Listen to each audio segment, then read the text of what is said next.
Soyez richement comblés encore une fois pour cette opportunité que le Seigneur nous accorde. Je sais que vos vies ne seront plus jamais la même chose. Parce que le Seigneur va nous permettre de faire encore certains points de prière qui vont libérer, transformer, changer ta vie. Comme il est venu pour donner la vie. Alléluia. Vous avez cette vie-là chez vous, dans votre famille, dans votre foyer, partout au nom de Jésus. Soyez comblés au nom puissant de notre Seigneur Jésus. Aujourd'hui, nous voulons voir des points clés pour ce qui concerne les prières à faire concernant les prisons et les forces de l'abîme. Nous avions expliqué, comme la Bible a dit, de par toute l'écriture, alléluia, que voilà, comme nous réservons dans chaque royaume, dans chaque nation, toujours une place pour la détention et pour la prison de ceux-là qui vont aller contre la loi ou bien qui vont aller contre les principes.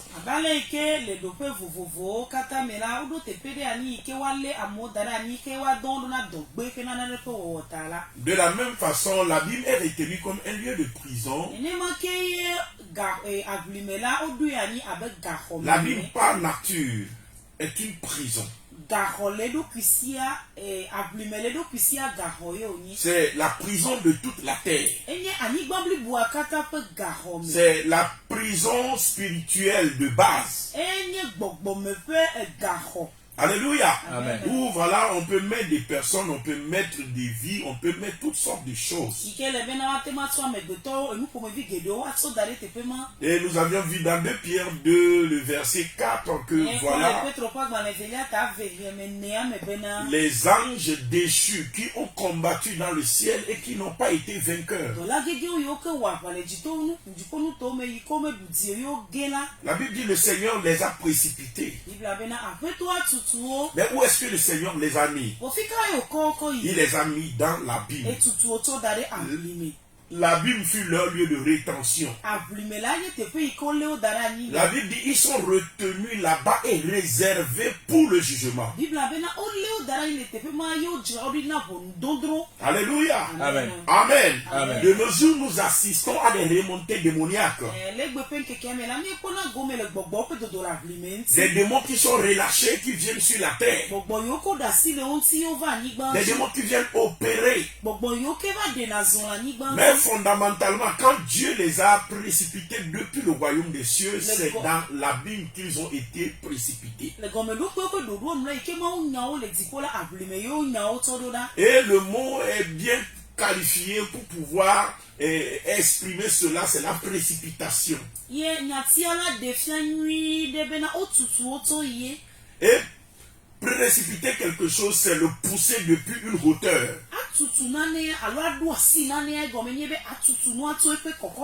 Alléluia. Amen. Afin que cela descende dans le fond. Et le mot là a été souvent utilisé du fait même que voilà, l'abîme constitue les régions, se trouve dans les régions inférieures de la terre. Amen. Amen. Et le fameux verset de Apocalypse 12, le verset 10 à 11, qui nous parle de comment a eu lieu l'échec des démons dans le ciel.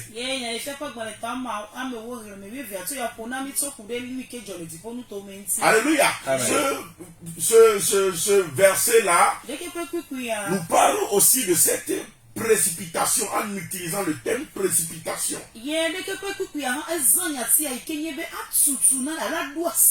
Ceci afin de pouvoir confirmer et d'insister sur ce que la Bible nous dit dans le livre de 2 Pierre 2 au verset 4. La Bible dit, et j'entendis dans le ciel une voix forte qui disait, maintenant le salut est arrivé. Et la puissance, et le règne de notre Dieu, et l'autorité de son Christ, car il a été précipité. Soulignez là-bas. Car il a été précipité. C'est-à-dire poussé depuis la hauteur. Et précipité où? Dans les abîmes. Alléluia. L'accusateur de nos frères, celui qui les accusait devant notre Dieu.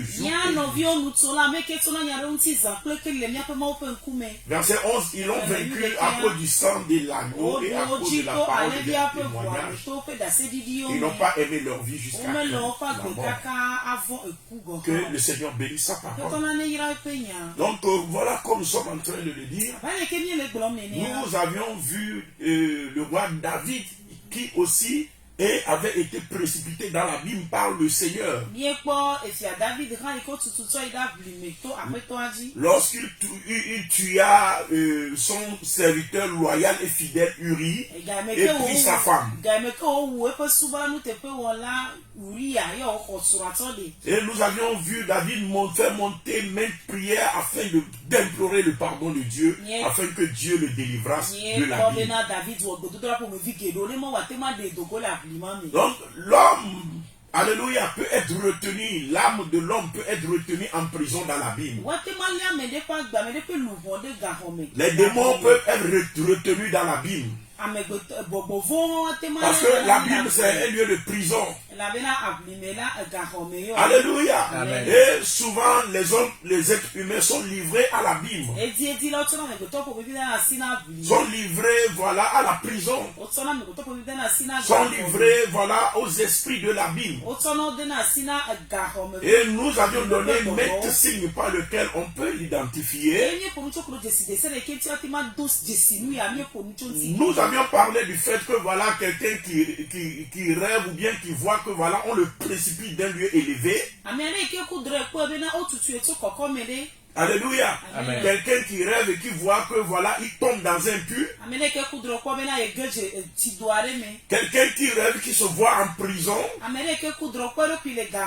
Ou qui se retrouve dans les lieux sombres. Alléluia. Quelqu'un qui rêve et puis qui voit l'inondation. Ou qui voit qu'il est en train de marcher dans la boue. Alléluia. Ou bien il est tombé dans l'eau, bien ses effets sont tombés à l'eau. Alléluia. Quelqu'un qui rêve et voit la remontée des démons du monde des abîmes, comme le lion, comme l'ours, comme le léopard, comme voilà la panthère noire, etc. Quelqu'un qui voit en révélation les crabes, etc. Donc c'est autant de signes qui montrent que voilà, tu es en problème avec le monde des abîmes. Ou que le monde des abîmes monte contre toi. Ça peut s'élever contre toi parce que quelqu'un veut détruire ta vie. Et cette personne est un agent du monde des abîmes. C'est-à-dire quelqu'un qui opère avec les esprits du monde des abîmes. Alors il peut faire remonter les esprits là contre toi. Ou carrément il peut te précipiter. Et nous avions énuméré certaines choses la fois dernière. Comme par exemple, on prend une pierre, on écrit ton nom sur un bout de papier, on écrit des malédictions, on ligote les papiers avec la pierre, on jette dans l'eau.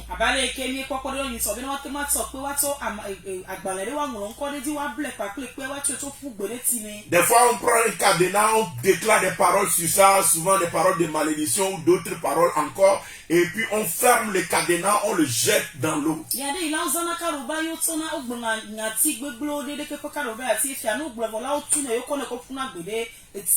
Alléluia. Ou karma, on prend tout simplement une pierre et on appelle ton nom. On dit ainsi tu seras précipité, on ajoute à cela des malédictions et puis on jette la pierre dans l'eau.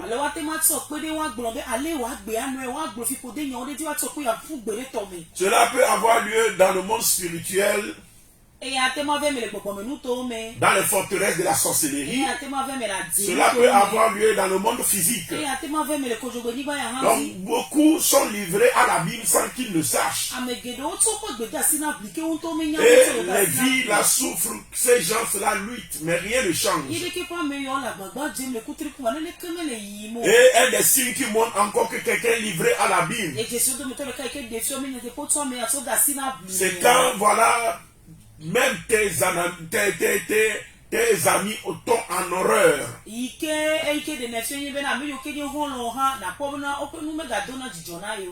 un rejet total, les gens te rejettent. Alléluia. Amen. Tu deviens isolé, tu deviens seul. Amen. Amen. Tes amis se dispapillent. Alléluia. Amen. Tout cela n'est que le signe de l'abîme. Soit de la remontée de l'abîme contre toi, soit de ce que tu as été précipité de ton lieu élevé. Le roi David avait dit cela. Il y a eu beaucoup de choses qui ont été mijotées. Il y a eu des conspirations. Et il dit, les gens disaient, précipitons-le de son lieu élevé. Donc quand on veut te précipiter de ton lieu élevé, alléluia, on veut faire coucher ta gloire dans la poussière. On veut t'empêcher de voir la lumière. Des choses, c'est des choses qui se font. Alléluia. Amen. J'ai beaucoup enseigné sur cela. Aujourd'hui, je veux m'attarder à parler des solutions dans la prière. Quand tu te vois attaqué par l'abîme, quand tu vois de ces signes dans ta vie, qu'est-ce qu'il faut faire? Quelle est la prière qu'il faut faire? Sur quoi s'attarder? Nous allons voir les prières, les points de prière importantes en quelques points. Nous avions vu avant comment David a été livré à l'abîme. Amen. Amen. Et David, lui, il a été livré à cause de quoi? À cause de son péché. Alléluia. Amen. Quand nous lisons par exemple dans Psaume 69, le verset 14 à 15, nous avions lu cela. La Bible dit, c'est David qui parle, dit, retire-moi de la boue. Et que je ne m'enfonce plus. Que je sois délivré de mes ennemis et du gouffre. Que les flots ne m'inondent pas. Amen. Amen.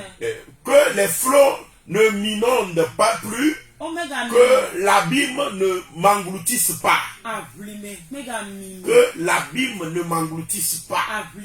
Retire-moi de la boue. Et que la fosse ne m'inonde pas. Et que la fosse ne se ferme pas sur moi. Donc comme je suis en train de le dire, voici quelques-unes des prières que David fit lorsqu'il se retrouva dans cette situation. Mais nous devons savoir qu'avant de venir à cette prière-là, David d'abord dans Psaume 51 a d'abord imploré le pardon de tous ses péchés. Il a demandé est-ce que Dieu le pardonne. Tout le Psaume 51 a été dédié rien que pour demander pardon à Dieu. Rien que pour demander sa sanctification, corps, âme et esprit. Donc qu'est-ce que je veux dire? Le premier point, quand nous voulons traiter contre, alléluia, l'abîme et être victorieux, C'est de vérifier si nous-mêmes nous n'avons pas fauté quelque part. Beaucoup ont été précipités suite à des pièges qui l'ont été tendus. Ils sont rentrés dans le piège là.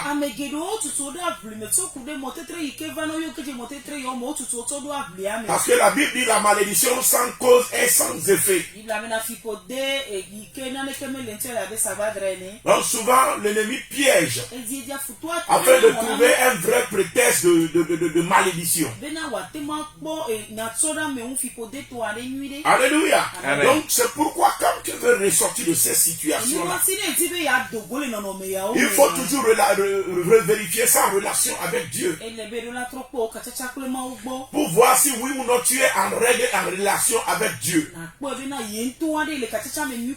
Et s'il y a quelque chose qui ne fonctionne pas avec toi, il s'avérait alors important, voilà, que tu remettes ta vie en ordre avec le Seigneur. Et pour remettre la vie voilà, sur les rails, en bon terme, en bonne relation avec le Seigneur, il faut pouvoir confesser les péchés, il faut pouvoir demander la sanctification, il faut surtout se repentir et prendre la décision ferme de ne plus retourner à cette pratique-là que toi-même tu juges hostile à ton Dieu. Alléluia. Amen. Donc c'est la première chose que nous devons faire si nous voulons sortir de la vie. Parce que David a été précipité. Il dit, je suis entouré des lionceaux. Je suis entouré des dragons. Alléluia. Amen. Mais quelque part, lui-même a planté le frein. Lui-même a créé aussi la situation, n'a pas ses comportements. Alléluia. Amen. Peut-être tu as insulté quelqu'un. Peut-être tu as manqué de respect à un grand, tu l'as violenté, tu lui as fait quelque chose qui n'est pas bon.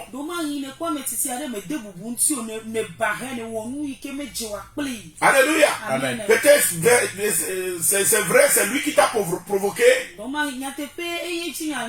Alléluia. Amen. Mais il cherchait tout simplement un prétexte. La Bible dit il y a un péché Amen. Il y a un piège dans le péché de l'homme méchant.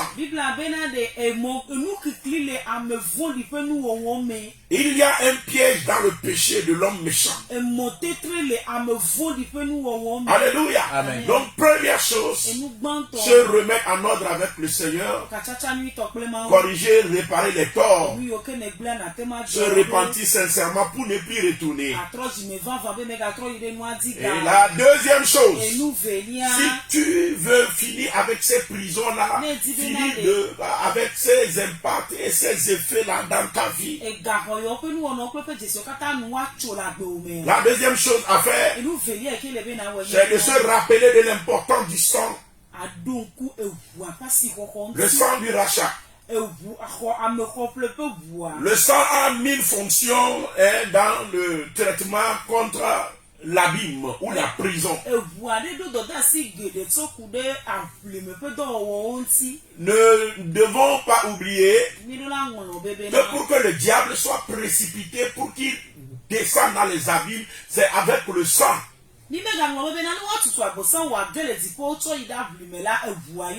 Le sang permet la chute des démons et des méchants vers l'abîme. Mais le sang permet en même temps la remontée des prisonniers de l'abîme. Alléluia. Amen. Donc si tu es pris en captivité là-bas ou par les démons de là, le sang de Jésus-Christ te sera d'un apport incontournable. Alléluia. Amen. Et pour que les démons qui ont été remontés contre toi retournent là-bas. N'oublie pas qu'on a triomphé d'eux par le sang de Jésus. Il y a aujourd'hui des doctrines qui font tout pour dire aux chrétiens de ne plus invoquer le sang. Jésus nous a apporté son sang.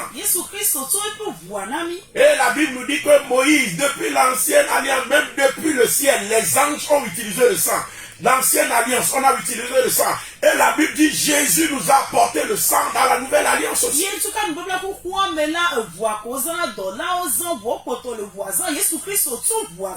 Dans Hébreux 11, le verset 28, la Bible dit Moïse fit l'aspersion du sang par la foi afin que l'exterminateur ne touche pas au premier-né des enfants d'Israël.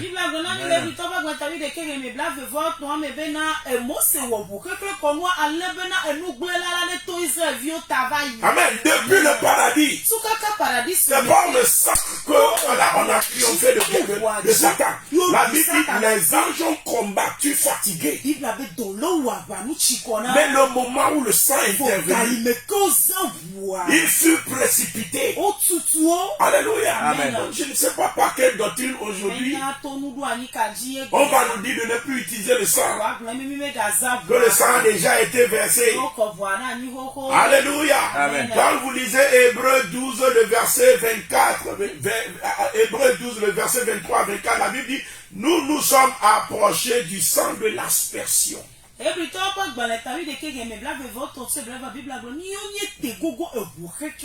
Amen. Amen. On s'approche de ce qui existe. Et pourquoi nous nous sommes approchés de lui? C'est afin d'avoir part. Et la Bible dit le sang nous lave continuellement. Tant que nous demeurons dans la vérité.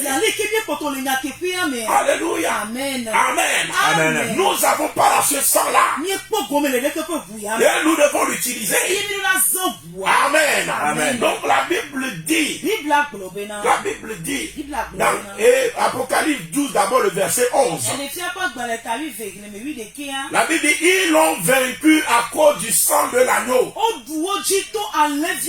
et à cause de la parole de leur témoignage. Et ils n'ont pas aimé leur vie jusqu'à craindre la mort. Donc ils ont vaincu le diable et l'ont précipité dans la vie à cause du sang de l'agneau. Ce sang, c'est le sang là qui te délivre. C'est le sang là qui te libère. C'est le sang là qui descend dans ta vie. Là où tu es maintenant. Au nom de Jésus. Ne t'écoute pas dire Amen. Pourquoi je suis en train de le dire? La Bible dit ils ont vécu à cause du sang. Ne l'oubliez pas. Quand la bataille arrive à une dimension, c'est le sang qui règle tout. C'est le sang qui règle tout. Amen. Écoute-moi très bien. Le sang là qui a fait précipiter Satan du ciel. Je ne crois pas que le sang là est dilué aujourd'hui. Je ne crois pas que le sang de Jésus a perdu sa teneur. Mais le même sang qui a fait que Satan est tombé du ciel comme un éclair. Si le sang la coule dans ta vie, je te dis que les démons et les pouvoirs qui se défendent de toi sont en train d'être précipités maintenant, sont en train d'être brisés, sont en train d'être envoyés dans la vie. Au nom puissant de notre Seigneur Jésus, je ne t'écoute pas me dire Amen. D'autant plus que tu es en train d'écouter cette parole. Je dis tout pouvoir, tout démon des abîmes qui siège dans ta vie. Alléluia.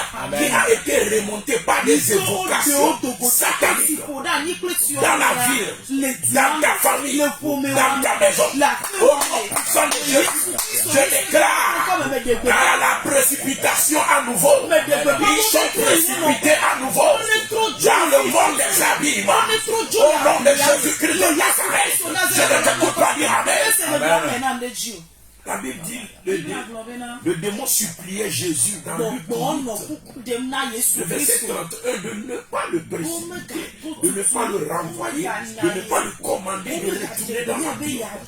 Je dis, les démons familiaux là, qui viennent à chaque fois faire la paix, les esprits là, qui combattent ta vie, qui combattent la vie de tes enfants, qui combat tes finances, qui combat ton adoration, qui combat ton salut, qui combat ta gloire, qui combat le sozo dans ta vie. Je parle l'autorité divine. Je prends autorité sur eux. Au nom de Jésus, je déclare que tu as part au sang de Jésus, au sang de l'agneau, au sang de Jésus. Je les précipite à nouveau dans la Bible. Au nom de Jésus. Oh, dis-moi Amen. Donc, comme je suis en train de le dire, le sang les précipite dans la Bible. C'est le moyen qui a été utilisé dès le départ. Et le sang permet aussi en même temps la remontée des captifs, ceux qui sont retenus en captivité dans le monde entier par le sang. Ils sont libérés. Ils sont libérés. Quand nous lisons Zacharie 9, à partir du verset 11, la Bible nous dit, il est pour toi et pour toi, à cause de ton alliance, à cause de ton alliance, ce n'est pas le sang. Que quelqu'un me dise, ce n'est pas le sang. Ce n'est pas le sang. Thank you, Jesus. Ce n'est pas le sang. Je retirerai tes captifs. Voyez, peut-être ce sont tes enfants qui sont devenus captifs de ces esprits-là. Peut-être c'est ton mari. Et là où vous êtes, vous en êtes même, vous ne croyez plus dans votre relation. Il dit, je retirerai tes captifs de la fosse où il n'y a pas d'eau. Alléluia. Je retirerai tes captifs de la fosse. Alléluia. Et puis le verset 12, il dit, retournez à la forteresse captif plein d'espérance. Amen. Amen. Aujourd'hui encore, je le déclare. Je te rendrai le double. C'est-à-dire, c'est pas seulement ta libération que le Seigneur prône, mais il prône aussi la restitution, la restauration de tout ce que l'ennemi a volé plus de toi. Et toi qui es le captif, mais tu es plein d'espérance. C'est-à-dire, tu sais que ton Dieu agira. Tu es comme Jean. Il dit, je sais que mon Rédempteur est vivant. Il se lèvera de dernier. Tu crois que ton Rédempteur est là. Tu crois en Jésus. La vie t'appelle captif plein d'espérance. Il dit, aujourd'hui encore, je le déclare, je te rendrai le double. Au nom de Jésus, reçois le double là. Sois libéré. À cause de ton alliance. Je l'ai par le sang. Au nom de Jésus, je déclare. Au nom de Jésus, que tes captifs sont retirés de la fosse. Que ta vie est retirée de la fosse. Que tes enfants sont retirés de la fosse. Que ton mariage est retiré de la fosse. Au nom puissant de Jésus, je t'aime que tes finances sont retirées de la fosse. Je ne t'écoute pas me dire Amen. Il dit aujourd'hui, je te rends le double. Que ceci soit ta portion. Dans le nom de Jésus de Nazareth. Je ne t'écoute pas me dire Amen. Donc, sur verset 13. Bon, on va s'arrêter au verset 12, c'est bon. Alléluia. Donc, comme je suis en train de le dire, le sang permet à ce qu'on te retire de là. Le sang permet pour qu'on t'enlève de là. Mais en même temps, les démons qui ont remonté contre toi, le sang les précipite vers là. Donc, après avoir invoqué, demandé pardon avec la repentance, c'est important de préciser la notion de la repentance. Après cela, deuxième point, comme nous sommes en train de le dire, alléluia, c'est de faire usage du sang de l'alliance, de rappeler ton alliance. La Bible dit, vous qui avez à rappeler au souvenir de l'Éternel, pour le repos pour vous.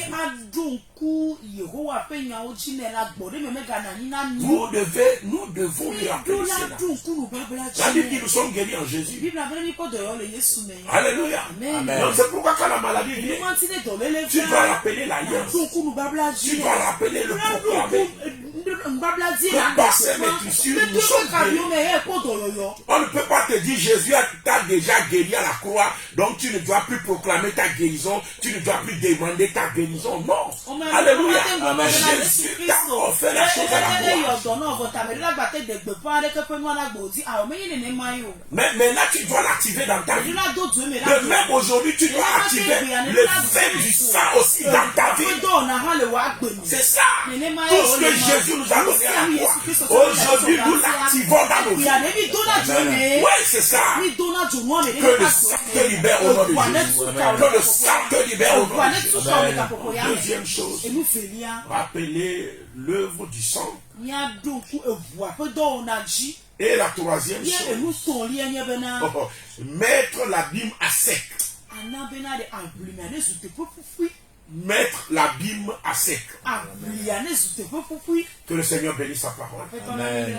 Alléluia. Amen. Ce que nous devons d'abord comprendre par là, c'est qu'il n'y a d'abord rien qui soit impossible à Dieu dans le monde des abîmes. Donc, il ne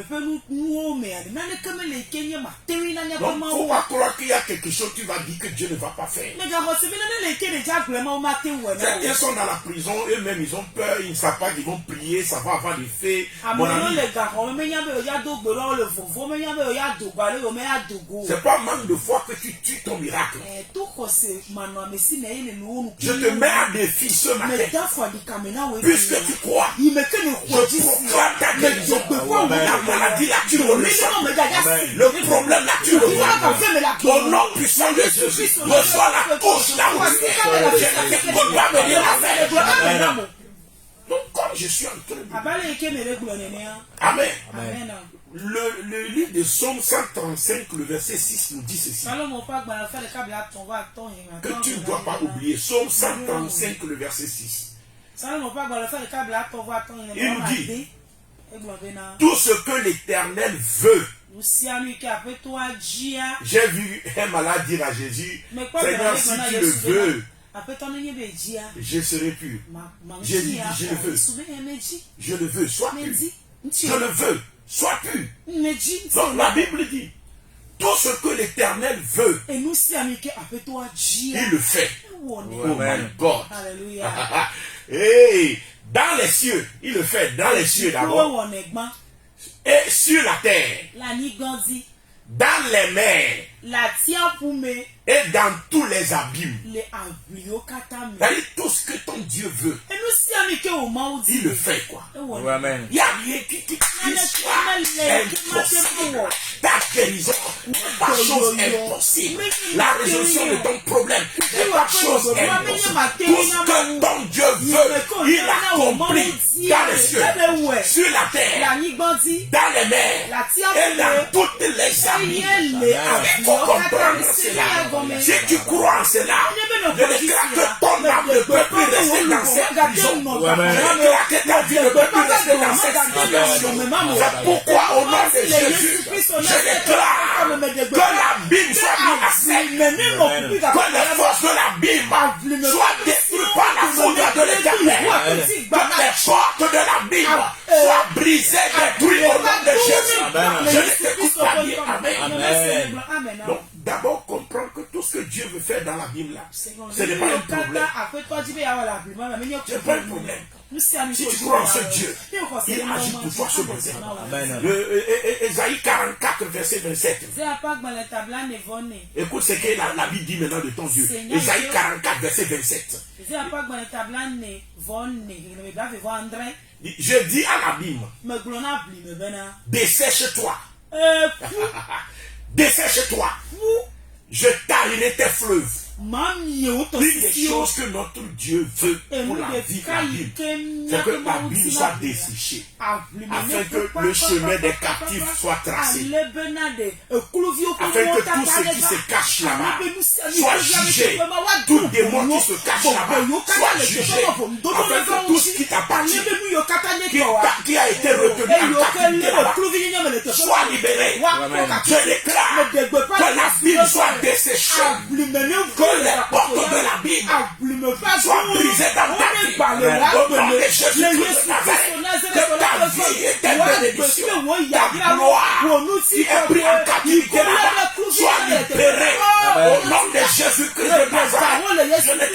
me dire Amen. Amen. Je dis à la Bible, dessèche-toi. Pou. Amen.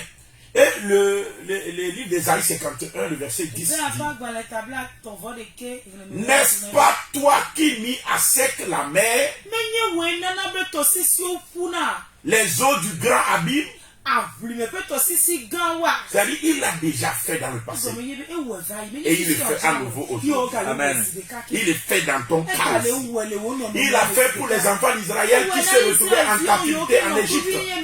Ouais, il le fait encore. Pourquoi? Parce que voilà, la captivité est en train de détruire ta vie. Il met à nouveau la Bible à sec. Au nom de Jésus-Christ de Nazareth. Afin que les animaux, avec que les démons des abîmes soient détruits, soient brisés, et que tout ce qui t'appartient est retenu là-bas, soit libéré, soit libéré, soit libéré. Je déclare la libération maintenant au nom de Jésus-Christ. Je ne t'écoute pas dire Amen. Amen. Une troisième chose est de mettre la Bible à sec. C'est-à-dire, ils ont les eaux, les démons qui sont là-bas ont les eaux pour rempart.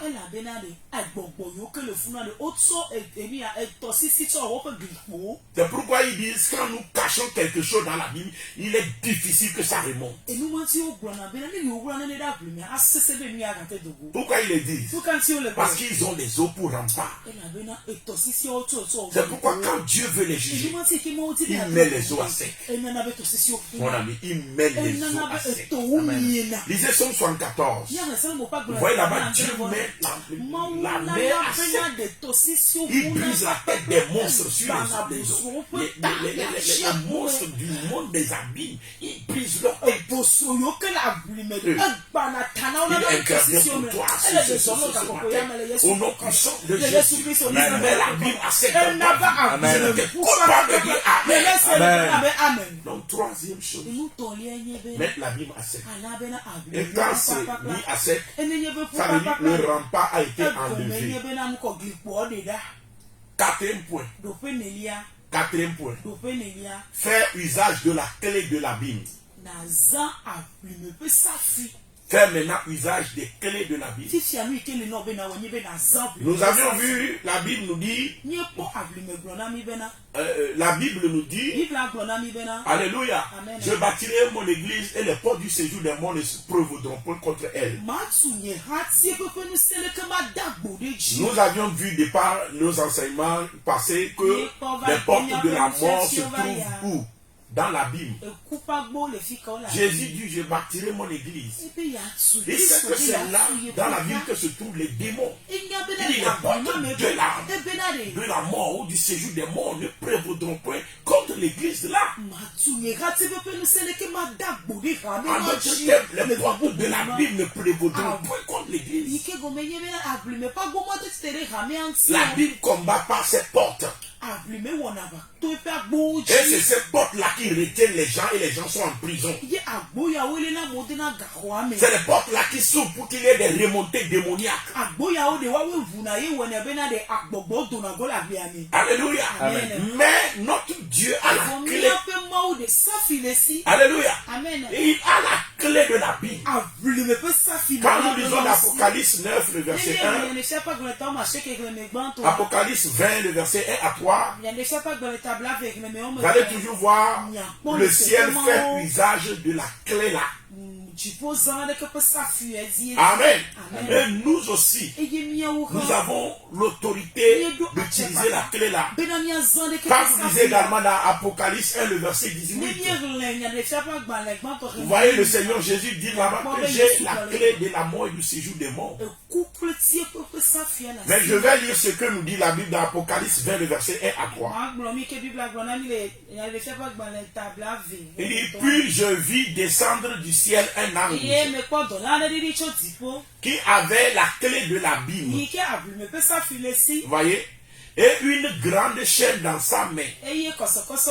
Il saisit le dragon, le serpent ancien, qui est le diable et Satan.